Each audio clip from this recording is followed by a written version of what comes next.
Hi, this is Betsy Brantner Smith with the National Police Association, and this is the NPA report. I have a really special guest with me today. You needed to meet her because not only is she a cop, and we're going to get into that, but she drives a really incredible race car with our logo on it, the National Police Association. So, of course, you need to know our very own driver, Officer Rita Goulet. Rita, welcome to the show. Thank you so much for having me. So before we talk about racing, I've got to ask you, why did you become a cop? Well, I started off as a paramedic. Interesting story. So I was homeless and 18 years old during the events of 9/11. Um, when I found out what happened, all I wanted to do was go over and help. But I'm like, I don't have any skill. I don't know what I'm doing. And I don't want to be in that position again where people needed me and I couldn't help. So I became an EMT, then a paramedic. I did that for a while, and then I realized there was kind of a gap in being a paramedic. You're responding to the scenes after the fact, after the driver has run into the tree or ran into another car and hurt someone, after the domestic violence victim has already been hurt. I wanted to get there before that happened and be able to intervene. So I became a cop. I love it. I love it. That's such a great story that you wanted to help. And a lot of us say that, right? Oh, I wanted to help. And But but that really is well, first of all, that's your story. And I love that. And that's really why people get into law enforcement. It's there's no big power in it. There's none of that. yeah. And so I love that story. Now you're in patrol right now, right? Yes, ma'am. In my previous agency, I was a patrol sergeant in Tuscaloosa, Alabama. But when I really got into racing, I had to move to North Carolina. I also fell in love with my crew chief, who lives in North Carolina. So I started over, and now I'm a patrol officer in Gastonia, North Carolina. So how did you get into racing? Because of course, for people that don't know, all cops love to drive fast. That's part of why we become cops. I have never met a cop that didn't like to drive fast. But you get to do it. You get to do it professionally. Talk about how that started. Well, so I was a bit of a late bloomer in life. I got kicked out of my house at 16. Long story with some childhood trauma there. And I wound up not getting my driver's license until I was 23 years old. And me and my boyfriend were looking at cars, and I saw this cute little yellow Mazda Miata with a stick shift. And I'm like, I want that one. And he's like, oh, you'll never be able to learn how to drive a stick shift. And of course, I took that as a challenge.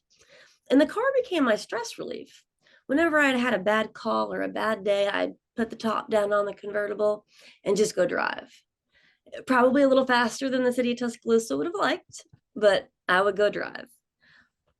And as I got more established in my career, and had a little extra money, I bought a second Miata.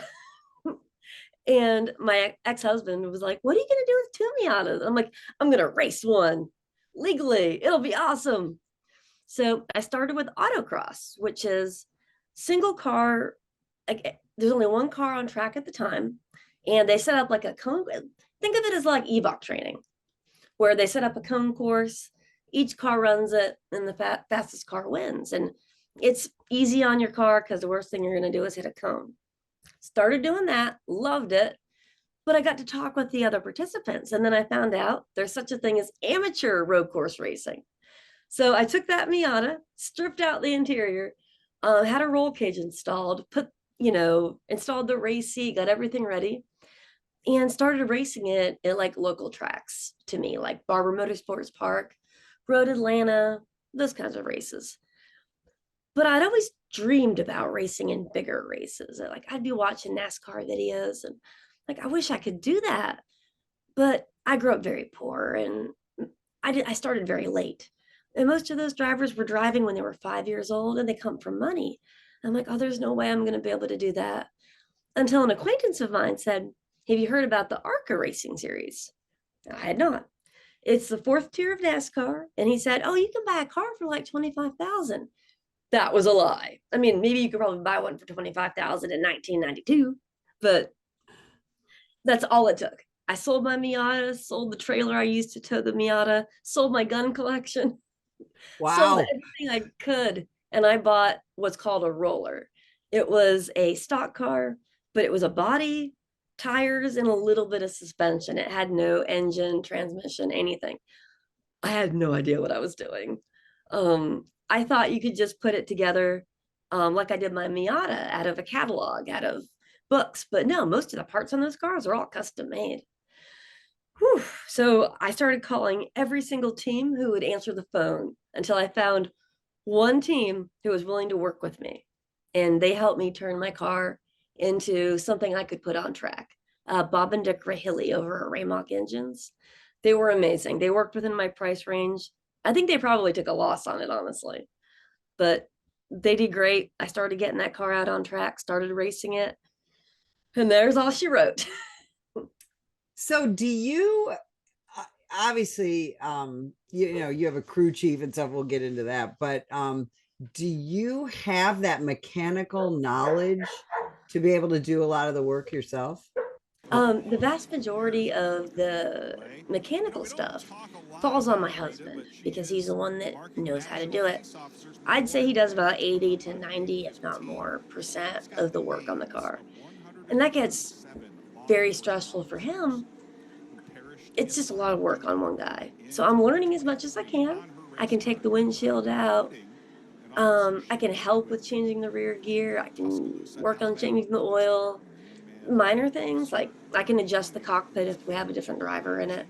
But no, most of it's him. I'm hoping to learn more though, to take that load off him. So here you are, you choose a very male dominated profession in law enforcement, then you move into racing and also a very male dominated sport. um Talk about that. It's not bad in ARCA. There are several female drivers, obviously much more well funded than me, that are in their 20s and they're doing amazing. They're usually fairly friendly. I've never felt picked on or belittled because I'm a middle-aged stepmom getting into the sport for essentially the first time. So that's been great. I haven't experienced a lot of the issues that I thought I would. Honestly, it's been better than my issues with law enforcement in the beginning. So it's So what do great. your coworkers now think about, your police coworkers think about your racing career? For the most part, they think it's awesome. Usually at our roll call briefing, someone will ask me how the weekend went. I've had a lot of coworkers willing to trade shifts with me so I can actually go to the track because not every race weekend falls on my off weekend. We ran a Gastonia PD logo for a while for recruiting.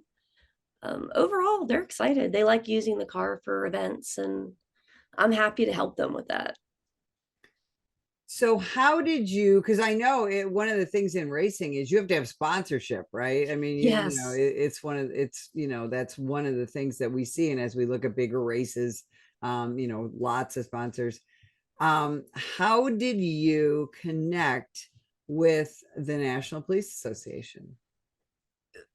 A stroke of luck, which was the luckiest day of my life, I think. Um, this was my first full season running in the E Series. So this was 2 years ago. Um, and we had run out of money. Like we couldn't find any sponsors. We didn't know how we were going to make it to the next race. And I was looking up any police organizations that I thought maybe might give me just enough money to make it to our next race, which was, I want to say Milwaukee. And we didn't have the money to make it. So I was desperately sending Facebook messages to any police organization that I thought I had a shot with. And I sent a message to Ed Hutchinson. He responded. I was so surprised. And he was like, yeah, sure, we'll help you out for the rest of the year. I was like, oh my God, that's the best news ever. And I was so incredibly grateful. And we showed up to his home track, which was IRP in Indianapolis. And he came out. I think a couple of the board members came out. They had a great time and they've been on board ever since. And we could not be racing without them. It's been amazing. And that's And the I, thing. we are incredibly proud of you and what you do, and it's fun to watch you with the National Police Association logo, That's and awesome. you know, it's I one of the things I love that you do is you always seem to try and find the locals that are working, you know, security at the track or Yes. whatever, and take pictures with them. How does local law enforcement respond when you show up as this race car driver and you tell them, hey, I'm also a cop? They're usually pretty impressed. It's led to some very interesting conversations and some recruitment efforts for my local department. Absolutely. Now, I It's got to fun. ask you, since becoming a race car driver, have you been in any pursuits at work? Unfortunately, no. My city Gastonia's pursuit policy is rather restrictive, so I just haven't had the opportunity. But I sure get to calls fast. I bet you do. So we've been going through this, you know, really 4 years of the vilification and the demonization of the American law enforcement officer. And you know, here you are, A, you're a cop, and B, you're out traveling the country driving a race car that is unabashedly pro police. What is that like for you? I've gotten a lot more support than you would think from fans attending the race. Usually they'll come up to me and be like, we'll have a conversation about me being a cop and a conversation about the NPA. And they're like, yeah, we're glad to see this. And every once in a while, I'll run into someone who has a negative opinion of police. And I'll try to use that as an opportunity to, change hearts and minds and kind of find out what they don't like about the police, their local police department, or correct misunderstandings they might have. I find that one of the issues we have in law enforcement is that we don't explain stuff to people. And I know, like, in the moment when you've got someone at gunpoint, you can't explain it. But afterwards, when you unhandcuff them because you realize they weren't your suspect, taking 30 seconds to be like, hey, you match the description of this guy we were looking for. You're not the guy we're looking for. Sorry about that. Have a nice day. Can go so far into helping with police citizen interactions. And that's something I try to do at work. And I've done a lot of explaining things to people at the track who are like, well, I don't know why this cop did this or did that. And I'm like, well, let me offer you a different perspective. And I think it's helped one person at a time. That, you know, and you're absolutely right, you know, that one person at a time, that's one of the reasons the National Police Association exists, is to try to get people to understand and to remember, honestly, that the law enforcement profession is you know, we're the people trying to, you know, keep you safe, keep your Yeah. neighborhoods, you know, safe, all of that. You know, and so that's what, you know, that's one of the reasons we so appreciate you, because you're a positive role model for young people. You're fantastic at interacting with the public, and like you said, explaining things. Now you I'm guessing talk to the media quite a bit too, and I'm sure they all want to know about, you know, being a female cop and being a race car driver. Oh, What yeah. kind of media questions do you get? Um, Usually kind of background story, why I became a cop. Um, every once in a while I'll get some interesting questions that I have to stop and think about. I think one person asked me um who my favorite race car driver was, and that took a minute to figure decide on. I said myself. I like that answer. That's what A it little should be. confidence. Um, Police work's dangerous. We all know that, right? You It know, you is. go to dangerous calls all the time. What's more dangerous, driving a race car or being a patrol cop? Being a patrol officer, the race car never intends to kill me. I mean, honestly, the race car doesn't want to hurt me. The race car isn't sitting there on a traffic stop thinking about all the ways they can run or attack me or anything. The race car is just the race car. And while it's dangerous, it's a danger I can control. You can't control always what happens out on the street. It's dependent on what the suspect does. So being a cop, I feel, is more dangerous. Now that race car has a lot of, I would imagine, a lot of protections. I mean, your whole Oh, yeah. cockpit, right? Is talk about that because I don't think people understand that. People like me who are very naive about the racing industry. I look at the speeds that you go and the crashes and things, and I don't understand how you guys walk away from those crashes.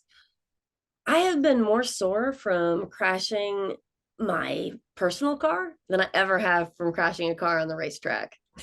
Um, so first off, we have an aluminum seat that's mounted to the floor as well as to the back roll cage. In that seat, I have a custom built, but like a custom poured seat insert that fits me exactly. So there's no wiggle room. And then we have a 7 point harness. So over the shoulders, over the waist, and then it's connected to the floor at 3 points. So you don't ride up or down. Even if the car flips, you're not going to move. And oh boy, it is tight. My husband tightens up the harness for me, and I can't move. In addition to that, we have a net on the driver's side window so your arm can't accidentally come out. There's padding on any roll bar that could possibly touch me. And I've got a helmet, and then I've got a Hans device. So if I come to a sudden stop, my neck only goes about that far. It doesn't like go all the way. So there's a lot. On top of that, I'm wearing a fireproof suit, fireproof gloves, fireproof boots, fireproof undergarments, and a fireproof headstock under my helmet. So it's sometimes it feels like you're preparing for a NASA mission when you're getting all buckled up and ready to go. Very different than when you're getting ready to go on patrol, right? All we have Oh is yeah. body armor and a regular seatbelt, Yep. and that's pretty much it. That's that's extraordinary. Um, being a race car driver, and again, I don't think a lot of people know this. It's well, racing, of course, is a sport, but you have to be really athletic to be a race car driver, right? You're not just sitting there, drive. Talk It is. about talk Oh, about the preparation for that. I do a lot of cardio, a lot of work on my shoulder and back because those are the muscles you use for the steering wheel. Um, this sounds silly, but what I'll do is in the summer, I won't run the AC in my patrol car so I can get used to my heat tolerance building up because it is hot. I think it gets to be about 130 degrees in the cockpit. Rita It's Goulet and the number a lot of people 31. who don't know about racing think it's Good to just have like getting Rock in and your Rita with personal us. car Of course, and driving Rita around in circles is for 100 laps. But an active the G member forces, of the the strain on your law body, the lack of enforcement air community. conditioning, having to be constantly mentally like NationalPolice.org. zoomed in the entire time with no breaks. It's a lot, Extraordinary. but it's so Absolutely. fun. Tim. What's Got the in this car fastest you've pretty ever much day gone? and night. If you follow Tim on social Not as media, fast he as I'd have is liked to. got I to be a think we night hit owl. maybe He is working on 160 this during Daytona almost testing, 24 hours a day. if memory serves. Sports and Chevrolet. That's one of the things as you continue to get more attention, um, and especially doing what you do for a living and with the National Police Association, visibility and the sponsorship. I think that's one of the things that we're excited to see is that people are watching because now again this last 4 years of a media narrative that somehow law enforcement is the problem. We know, and because you're out there all the time, that in reality the vast majority of the public supports us. They're just And quiet. so, who wouldn't want to get behind a race car driver who is also a working cop? Yeah. I, And plus, I guess you must have, do you get to talk to young girls who are just looking at you like, yes. oh my God, you're my hero, right? That is one of my favorite parts is I will get little girls come up to the car in their little princess dresses and they are just so enamored with the fact that a girl can drive a race car. And I'll always take the time to talk to them and be like, you can do anything you want to do. Race a race car, climb the Denali, you could do anything. And it's fun. That's Yeah. a one very fun part of my job. How many races do you get to participate in a year? Usually between 6 to 8. Um, a lot of it depends on funding. A lot of it depends on my work schedule right now. Unfortunately, like most departments, Gastonia PD is very understaffed. So I can't actually most of the time I can't actually take a day off. I have to find someone to swap shifts with me. And that kind of limits what races I can and can't do. But I shoot for between 6 to 10 a year on a good year. And we're thinking about maybe getting a cheaper car to run on weekends where there's not ARCA. Maybe like a pavement street stock or something. That would be very inexpensive to run, which we would have the NPA's logo on, of course. And then we'd run it like at our local tracks. That way I get more seat time and I can improve, but it's not as expensive as ARCA. So we're thinking about a few different things. Well, I know Yep. I know you have a long racing career ahead of you. You also have a long law enforcement career ahead Oh, yeah. of you. So you have fantastic social media. You're really good about all that. Tell people where they can find you, how they can support you. Sure, yeah. So I have a Facebook page under Racing Cop, and that's my Rita Goulet racing page. The team has a Facebook page under Rise Motorsports. And I'd say our Facebook is probably the most active, but we also have an Instagram and a Twitter for Rita Goulet Racing and for Rise Motorsports. And for Rita Goulet Racing, it'll be under Racing Cop. I really adopted that one. Yeah, I love that's I love your racing cop persona, and you always have great pictures up and things like that. I got to tell you, Rita, we are so appreciative of what you do, how you represent the law enforcement profession, how you represent the National Police Association, and we're grateful you spent a little time with us today. If you would like more information about the National Police Association, you can visit us at nationalpolice.org.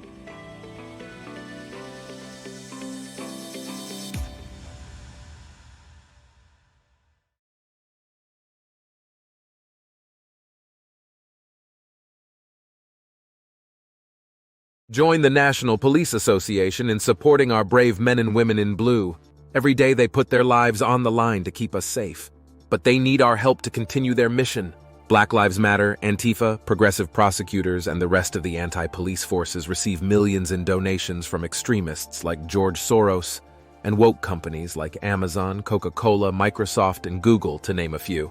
The National Police Association is fighting them in courts around the country, including the United States Supreme Court, defending officers who are being attacked for doing their jobs. Additionally, the National Police Association works year-round to pass tough-on-crime legislation to put and keep criminals behind bars. Consider going to nationalpolice.org and donating just $5 to keep us in the fight. Together, we can win. That is National